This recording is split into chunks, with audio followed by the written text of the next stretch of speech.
Insert player feedback here. Last time I kinda mentioned that I will be talking about player feedback I got. Okay, so I was bothering a few people from work and few friends to play test my game. And actually, there was this one guy from the internet that played my game, and I really liked that, and I think he really liked that.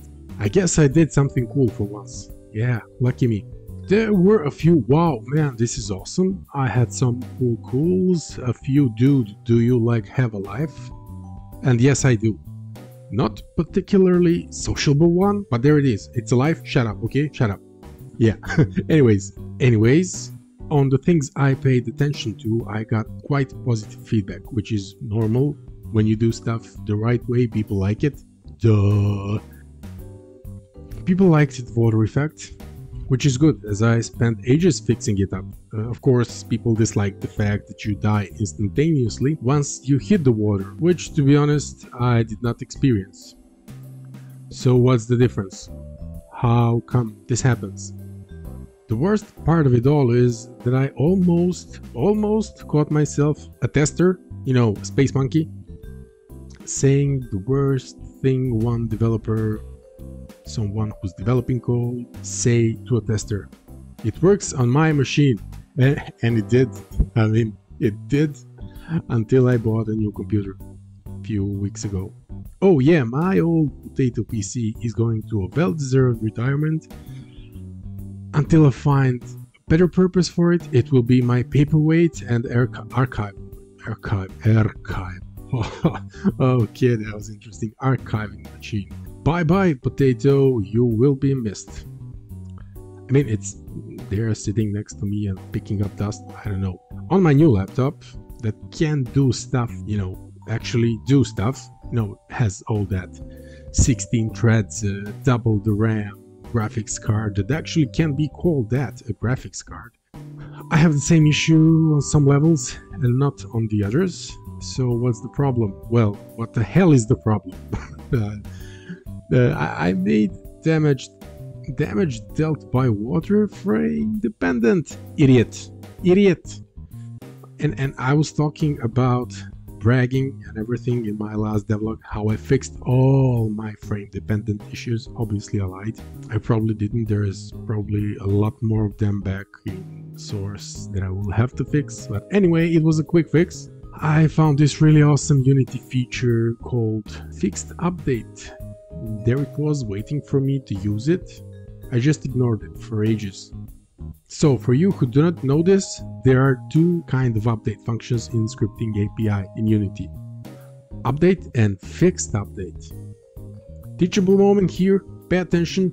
This is not just some random dude talking himself into oblivion. This is educational stuff here. Yeah, education. Please don't run away, guys, okay? It's not really education, it's still fun.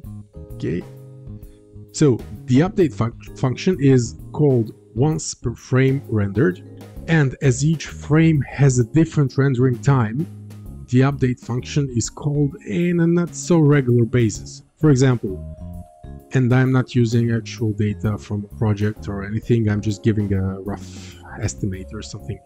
So one frame renders in 200 milliseconds. The next frame renders in 105 milliseconds, and the next frame after that is rendered in 379 milliseconds. As it all depends on the complexity of frame being rendered. In that case, update is called in quite varied and unpredictable times per second basis. And if a game runs on a potato PC, the player's experience is quite different from a person with a, I don't know, 2090 and i9 processor, Threadripper or whatever. So, solution is not to drown your foot in water in each frame, but how to do that. Okay, I'm gonna have to Google do not drown your foot in water in each frame. No, that's not it. Let's try fixed update. Yeah, fixed update function is called on a specific timeline, for example every 200 milliseconds or however your project is set up. And as I understand it, it is something that can be set up in Unity settings. I didn't touch that, so that's what I did. I mean, I just updated my foot being washed and drowned in a frame independent way by using fixed update. Yeah, yoo-hoo! Okay, and for those who already knew this fixed update, thank you for bearing with me and my sloppy explanation. Did I explain it correctly? Is it clear enough? I mean, do you even care about stuff like this? Tell me in the comments. Go, go, go, go, go. I'm told I should do this call to action thingy somewhere in the middle of my video. I don't know what I'm doing. Okay, okay. I mean, I need your comments and likes and general instant gratification released dopamine hits that this cyber age is bringing us. So, okay, that may be the weirdest case of call to action I ever heard or pronounced. Let's move on.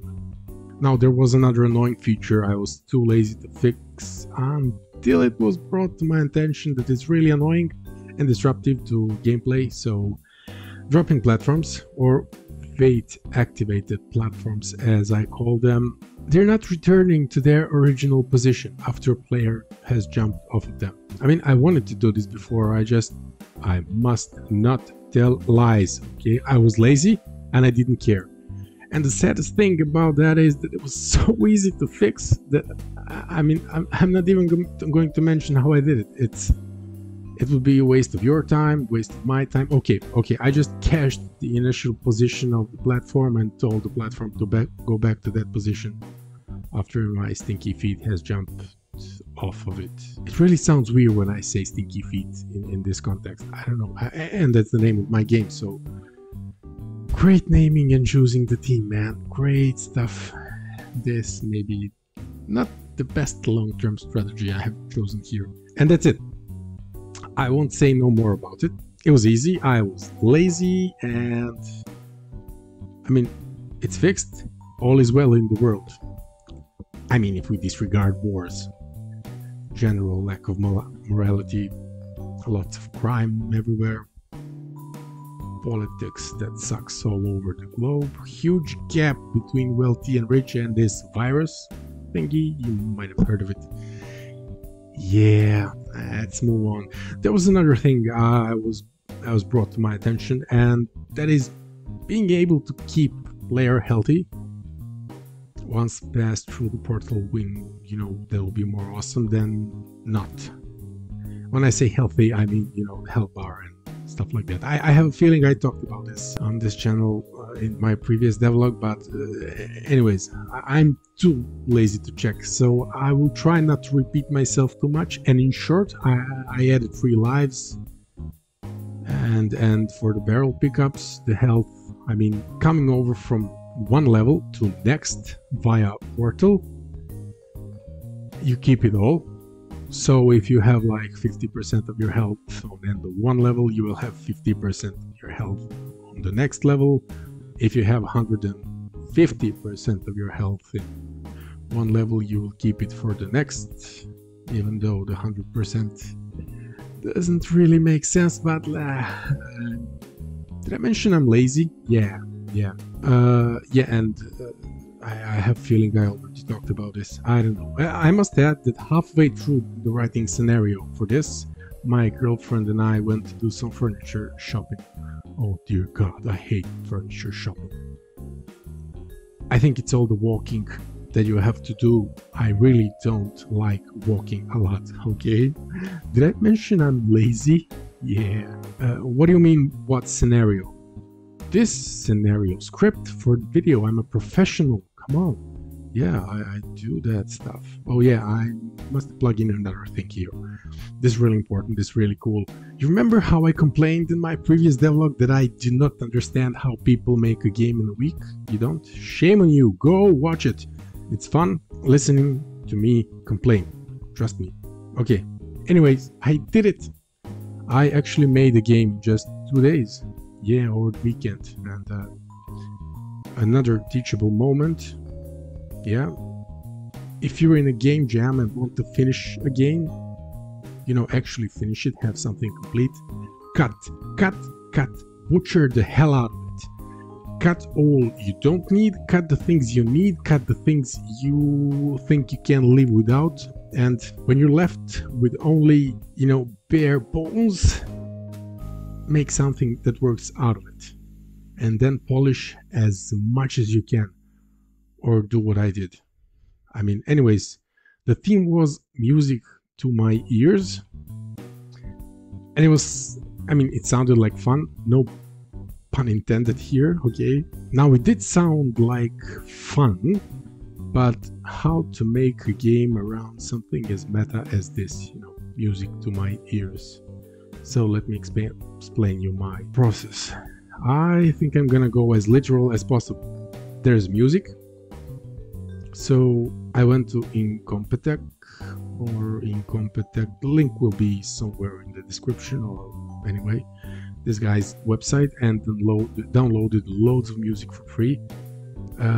As I said, link will be somewhere around here in the description or whatever. I took a photo of my ear. Yeah, that's what I did. Photograph of my actual ear. Drew a few lines, added several notes, and slapped it all together. So you control the volume of the game by picking up notes or not picking them up. More notes you pick up, the higher the volume and longer the session goes. The notes are moving faster and faster on each iteration inside the same game loop, and that's it. There's nothing more, nothing less. I even made a trailer with that voice, when the guy is talking about stuff. Yeah, I kind of tweaked it. This will sound like crap. Anyways, go check it out. It'll be linked somewhere around here, and tell me what you think of it in the comments. Of course, I love comments. Yeah, but I digress, as you might have noticed. I have digressions for my digressions, and that's a bit annoying, but bear with me. I don't know. There is one more thing I wanted to do for a while now. It's regarding performance. I love to shove a lot of stuff in my scenes, and I want to be able to create huge levels. Huge, enormous, humongous. And when I say that, what I mean is like really big levels. And in order to do that, I need to have some sort of loading system that loads only visible objects and unloads invisible ones. So, I just created a C# script and a couple of game objects. One to be the host for the script and another to be a child of a previous one, and to contain all the items for a specific segment. And I added another game object and a collider to a foot prefab, and attached a box collider to that object and set it to be a trigger. And then once the trigger reaches the room, the segment, the room is activated by just enabling it via code. And that's it now. I can create enormous levels with no hit to my performance. Look, I think it's really awesome stuff. Now, I have been ranting for far too long here. Thank you for surviving my awesome devlog here. It's 7th. I never knew I'll get this far with my devlogs. Who knows? Maybe I get to do number 10 and 20. Who knows? Let's see. As I said, thank you for surviving this and bearing with me. If you like what I do here, subscribe to my channel, and yeah, I created a Discord channel. There will be a link in description. I'm an indie dev now. I must have a Discord channel. Come on. Server. Discord server, actually. Yeah, that's how it's called. Also, you can try my games from the links in the description. There's a lot of them by now, like 5 or something. Go subscribe to my mailing list. That's gonna be cool, I guess. Slap a like if you like my video, or dislike if you do not. It's a binary world. But this far in the video, you must be a serious masochist to listen to all that if you don't like it. So go slap a like. Click on the like button. Everyone says slap a like. I don't know why they do that. Tell me what you think of my Stinky Feet game. Ask me a general question. I answer to all the comments, if you might have noticed. Give me a comment, okay? I love comments. Yeah, I'm sure that I'm forgetting something. I don't know. Anyways, that's it for this devlog. Hope you liked it, and see you soon. Yeah, share this video with everyone, your parents, your friends, your family, everyone, okay? So have a nice day and bye bye.